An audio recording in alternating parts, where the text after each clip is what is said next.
Il est 8 h et je suis à Entraigues-sur-Bolane pour commencer le GRP de la Haute-Cévennes d'Ardèche. On commence à descendre sur un chemin pavé jusqu'à la Bolane avant de remonter de l'autre côté.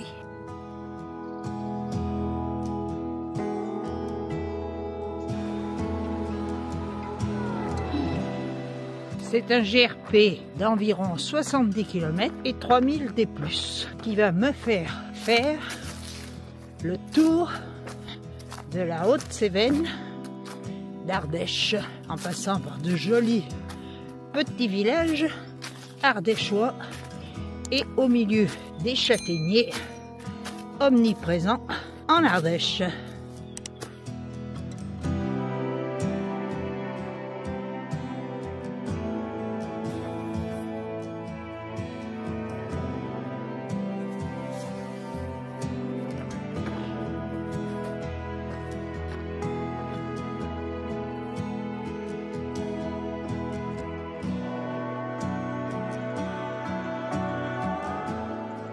Les filets pour ramasser les châtaignes.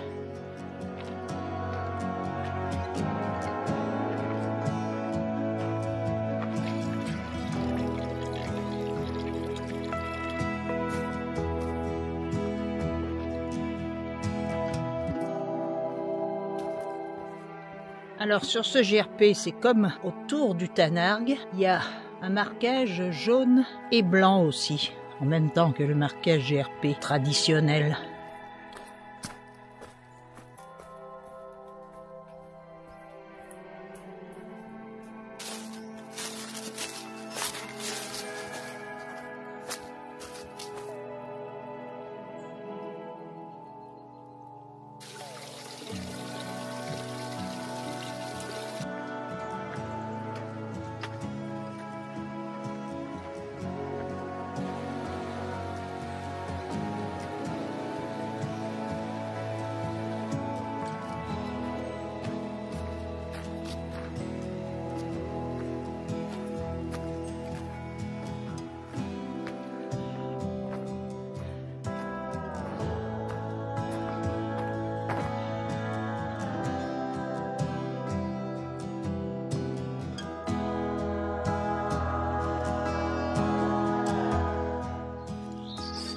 J'ai un invité à midi.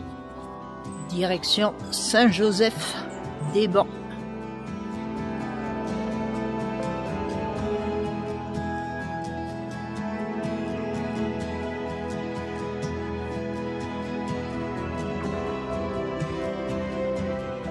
L'avantage de ces châtaigneraies, c'est qu'on est bien à l'ombre. Depuis hier, le Mistral a calé et là, il fait bon.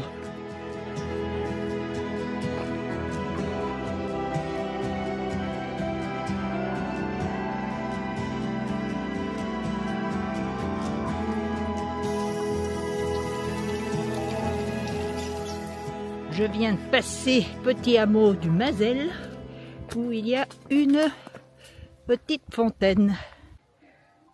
Saint-Joseph-des-Bancs.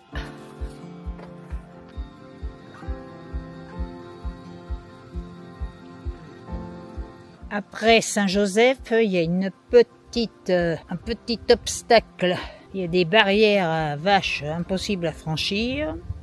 Après, ça finit en cul-de-sac, mais c'est très facile d'éviter l'endroit.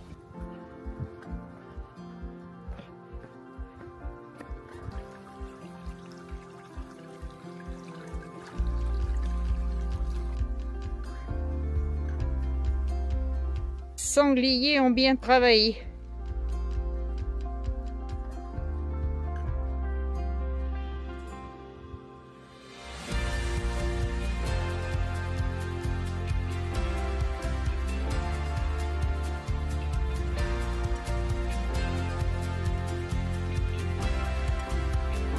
Bon, voilà où je vais planter ma tente.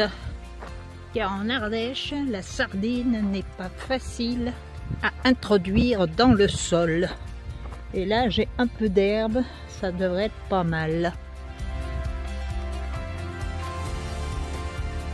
Et bien sûr, vous allez pouvoir retrouver le détail de ce que j'emmène dans ma liste Lighter Pack que je mets en description ou dans la vidéo concernant mon matériel. Et là, mon sac faisait 8 kg au départ avec 4 jours de nourriture. Et l'eau, bien sûr, incluse. Pour l'eau, j'avais 1 litre 250. « 7h30, jour 2. Je quitte mon lieu de bivouac, qui était parfait. Le vent est tombé pendant la nuit, il fait pas trop froid, peut-être 6-8 degrés. Et là, j'assiste à un magnifique lever de soleil sur les Cévennes. Alors aujourd'hui, c'est d'une étape beaucoup plus montagnarde. On va monter à 1300 et quelques. Hier, c'était une succession de petites bosses dans des châtaigneraies la plupart du temps, très variées et magnifiques.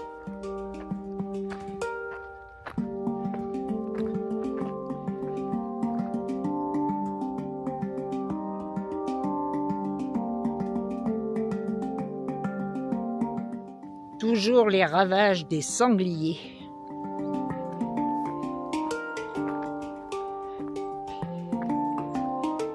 Beaucoup de barrières à franchir sur ce GRP.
Il est 10h30, j'ai déjà fait 8 km et un peu plus de 500 D+. Et là, je dois être à 5 km de Mézillac où je vais faire une grosse pause. La montée était magnifique. Au milieu des fougères aux couleurs d'automne, sur un joli petit sentier un peu raide au début, mais ensuite tranquille. Et là, je suis sur une piste qui va me permettre de passer la petite colline. Enfin, la petite colline est quand même à 1300 mètres. Et là, il y a une vue sur tout, le Mont Ventoux, etc. Un peu brumeux, dommage, mais on fait avec. Et là, je fais une pause et j'apprécie le silence. Il n'y a pas un bruit, mis à part des chants d'oiseaux.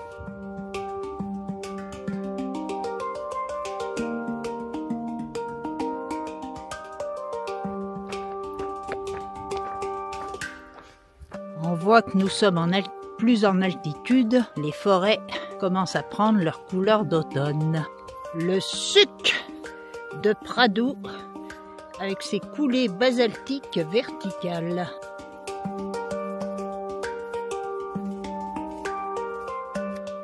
Le mont Gerbier des Joncs en face. Pour descendre à Mézillac, on est sur une piste super roulante, en faux plat descendant, ça fonce.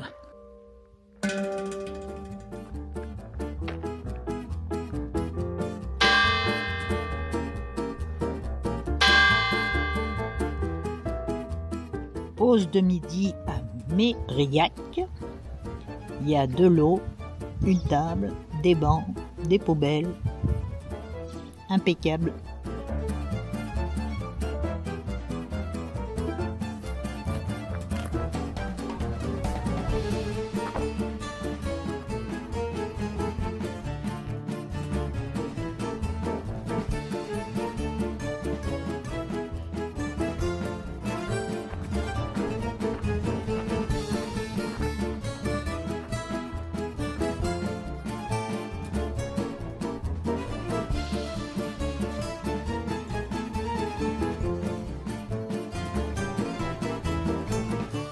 Là, je suis au point culminant du parcours, 1355 mètres. Et là, en face, on voit un calvaire à 3 croix sur cet ancien volcan. Là, on voit les laves qui ont recouvert le granit.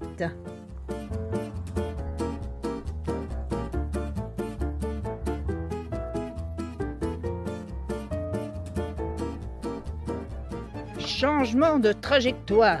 Au milieu de la piste, il y a un énorme taureau face à moi.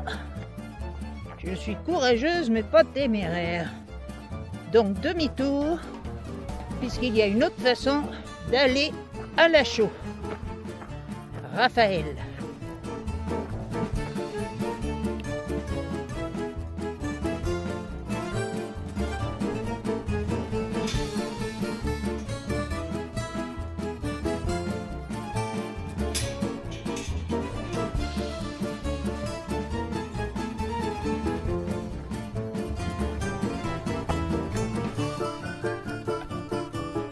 J'ai un nouveau copain ce soir.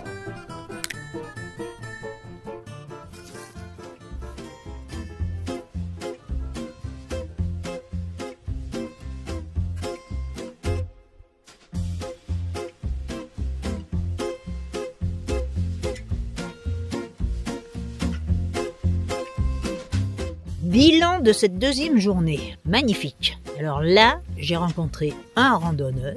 Quand même. Les alpages en haut sont magnifiques. Enfin, ils sont exactement comme je les aime, c'est-à-dire que ça ressemble un peu aux alpages du Cosméjean, c'est-à-dire avec une herbe rase et personne. Et là, je bivouaque à Lachamp Raphaël, où vous allez pouvoir trouver de l'eau, des WC publics, des poubelles juste à côté. Impeccable. Donc on peut repartir demain à 9. Alors il y a une petite partie de la journée qui monte raide pendant 200 D+, mais sinon tout le reste est au train. Et, miracle, les châtaignes ont disparu car nous sommes trop haut. Là je dors à 1350, donc bonne nuit.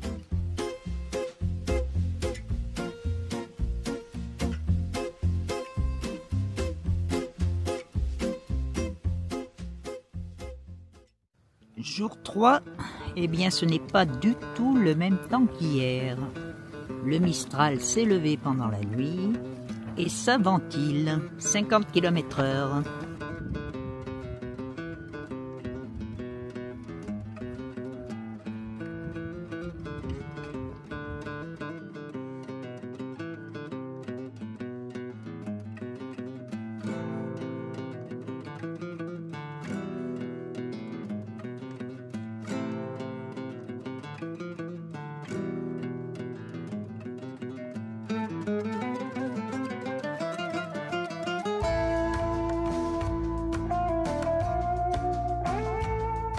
Alors je viens de discuter un petit moment avec le monsieur qui m'a autorisé à planter ma tente.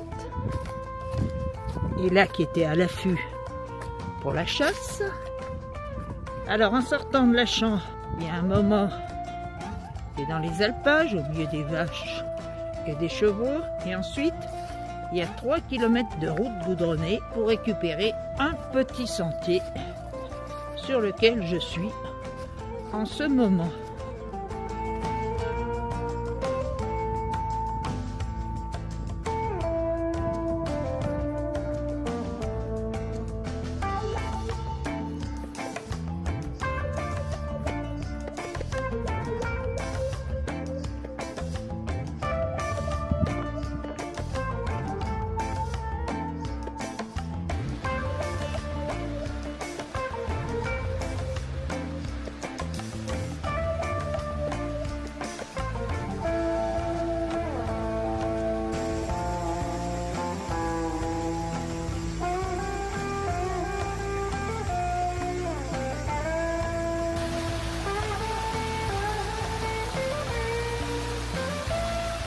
Lorsque vous arrivez à Chabron, ne pas prendre la première indication à droite, mais traverser Chabron pour prendre un sentier beaucoup plus facile, à un endroit où il y a marqué sens interdit sauf riverains, beaucoup plus agréable que le premier. Je suis redescendu à 900 mètres, donc on retrouve les châtaigniers.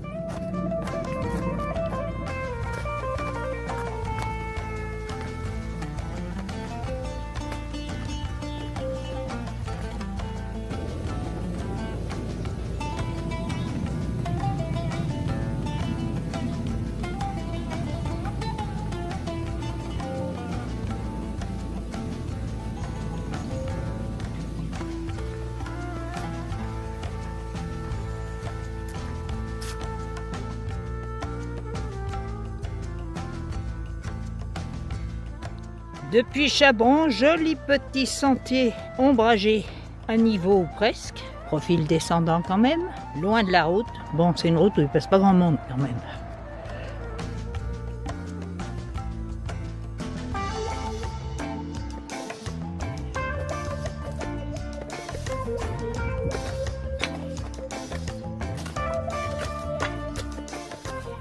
Les terrasses de la culture du châtaignier. Bon, là, c'est des châtaigneraies abandonnées.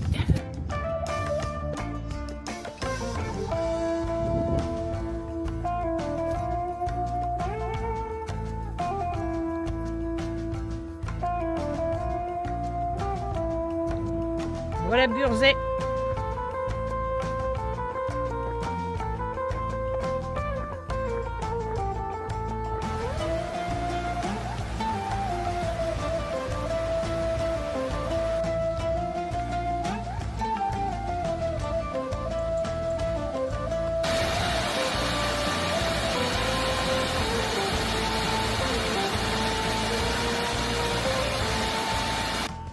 Direction le col de Mouchère.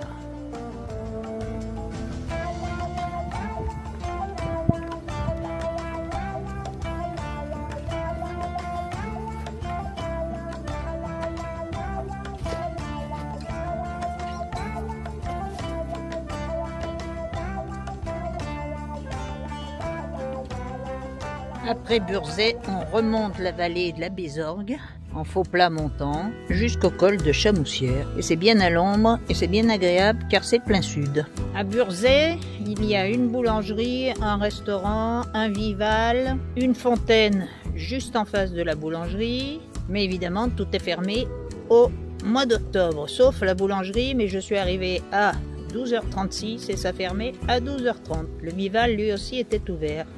Mais le restaurant et le bar, rien.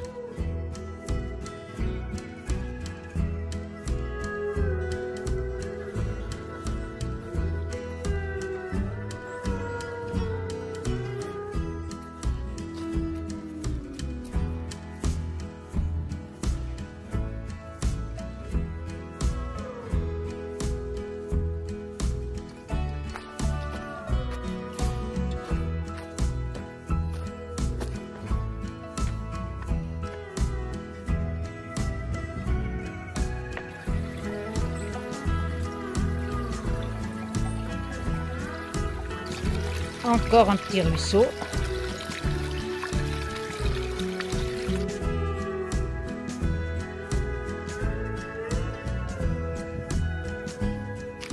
Au col de Mouchère, on prend un petit sentier juste après le col, qu'évidemment j'ai raté. Il va nous permettre de descendre à la Bastide. Pas très roulant le sentier. La descente du col de Mouchère est un peu casse-gueule au départ. D'ailleurs, je me suis pris une gamelle. Et alors après, pas très roulante, hein. Loin de là. Avant de prendre la D243, dans les petits hameaux au-dessus, il manque un peu des indications. Et voici la fin de mon étape du jour.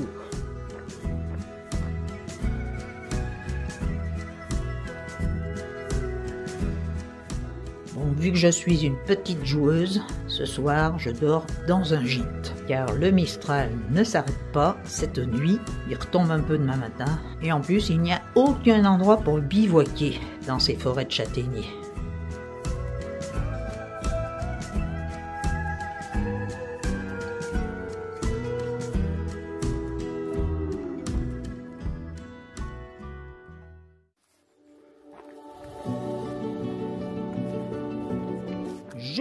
4. Alors d'abord un petit bilan sur le jour 3. Très longue descente de Lachamps jusqu'à Burzet. Au début en alpage, après un bout sur route goudronnée, puis ensuite sur sentier sous les châtaigneraies jusqu'à Burzet. Ensuite, longue remontée au col de Mouchères et une descente de l'autre côté assez scabreuse au départ. Et là, il est 8h moins 10 et je quitte mon gîte, le Lys de la Vallée, où j'ai passé une excellente nuit bien au chaud.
Dernière montée pour le col de l'Ézac.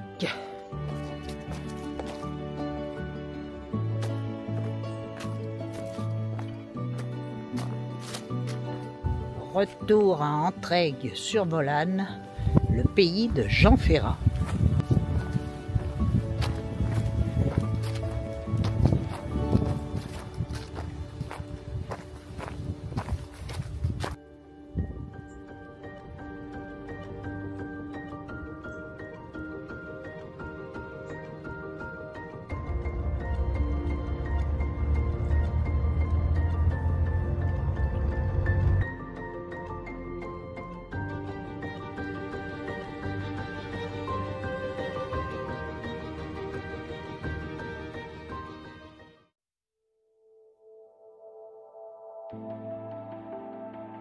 Bilan de cette dernière journée. Bon, eh bien, assez cool. 11 km pour rejoindre Entraigues, avec passage de 2 petits cols.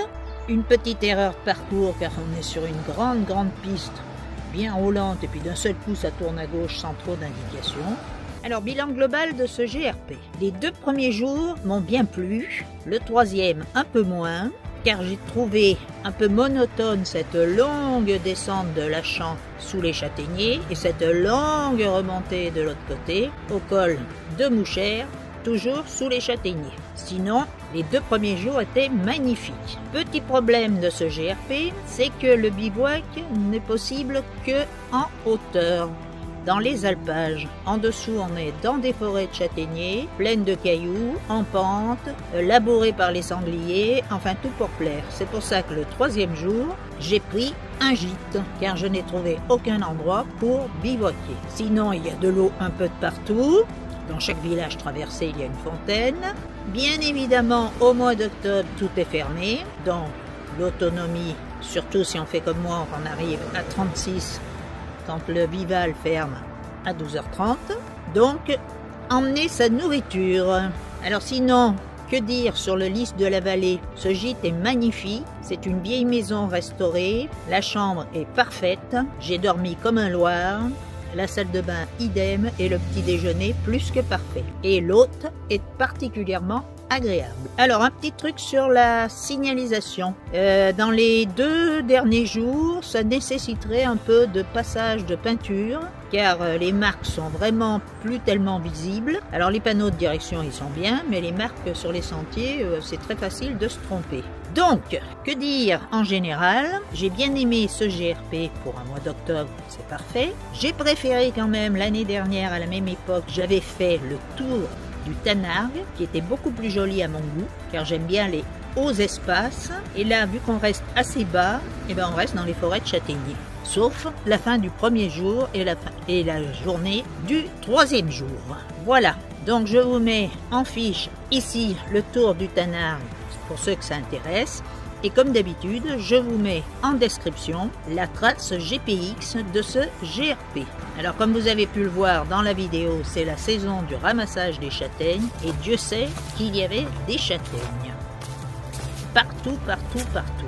Dernière petite précision, cette région est très soumise au Mistral qu'ici on appelle la Burle. Donc déjà l'année dernière, autour du Tanargue, j'avais beaucoup souffert à cause du vent. Et là, pendant la nuit du 2e jour, j'avoue que ma tente a été bien secouée. Mais bon, j'étais sur une pelouse où les sardines étaient bien enfoncées, donc il n'y a pas eu de problème. Donc ça sera sûrement ce coup-ci le dernier GRP de la saison de randonnée. Et je vous donne donc rendez-vous pour les vacances de la Toussaint où nous allons faire un séjour en étoile à partir d'Embrun. Et sinon, ensuite, il va falloir retourner au travail. Ciao!